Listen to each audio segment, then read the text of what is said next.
A Democratic senator now responding to President Trump's demand for his resignation. Just moments ago, Jon Tester, the ranking member of the Senate Committee on Veterans Affairs, issued this statement, quote, "It is my duty to make sure Montana veterans get what they need and have earned. I'll never stop fighting for them as their senator." He's responding to the president's tweet this morning, basically blaming Tester for derailing his choice to lead the VA, Dr. Ronnie Jackson. The president said, quote, "Allegations made by Senator Jon Tester against Admiral Dr. Ron Jackson are proving false."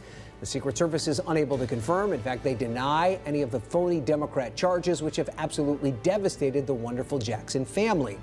Tester should resign. The great people of Montana will not stand for this kind of slander when talking of a great human being.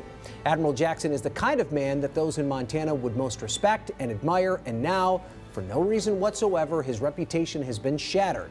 Not fair, Tester. What are some of those allegations? Well, they include improperly dispensing prescription drugs, drinking on the job and crashing a government vehicle after a party, and overseeing a hostile work environment.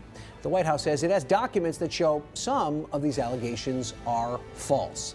CNN's Abby Phillips is tracking this story for us from the White House. Obviously, Senator Tester not going anywhere, probably not a big surprise. But Abby, this might be a bigger problem for the 2018 midterm elections. Just give us some background on these documents that the president is referring to.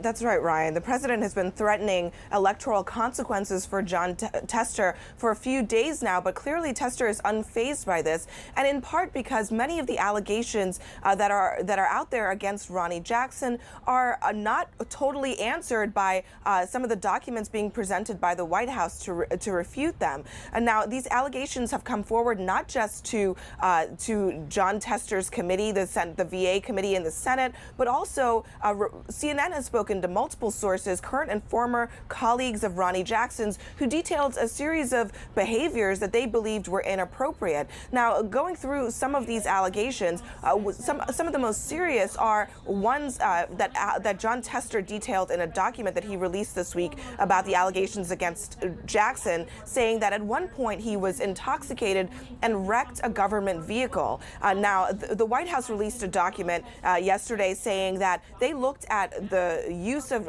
government vehicles by Jackson since 2013, and they found 3 traffic-related incidents, but none of them appeared to involve alcohol. But there were other allegations, including that Jackson freely dispensed prescription drugs, including sleep medications and pain medications. And sources told CNN about those allegations that made some people in his unit uncomfortable. The White House released some records about that, showing that there were audits over the last several years of the storage of prescription medications, but they didn't really address the issue of whether those prescriptions were appropriately dispensed. And finally, there's this issue of a trip that Jackson was on under President Obama, in which he was allegedly drunkenly banging on the door of a female employee, prompting the Secret Service to intervene. The Secret Service says that they have looked into this and found no records that they intervened, but a source told CNN's Juana Summers that they have direct knowledge that the Secret Service spoke to members of the White House medical unit about this incident and about Jackson's conduct. So there are still so many questions unanswered about these incidents. Other allegations include that Jackson's conduct within the unit created a hostile work environment. The problem here for the White House is that so many of these allegations were not looked into before the president nominated Jackson for this job. Now they're doing some of this legwork only after he has withdrawn his nomination for the post. The president is hoping that this can be a campaign issue for Jon Tester, but Jon Tester is not drawing the rebuke of Republicans, and also he doesn't seem to be fazed at all, as you just pointed out, by the president's threats. Ryan. All right, yeah, that's right. Abby Phillip live at the White House with that update. Abby, thank you very much.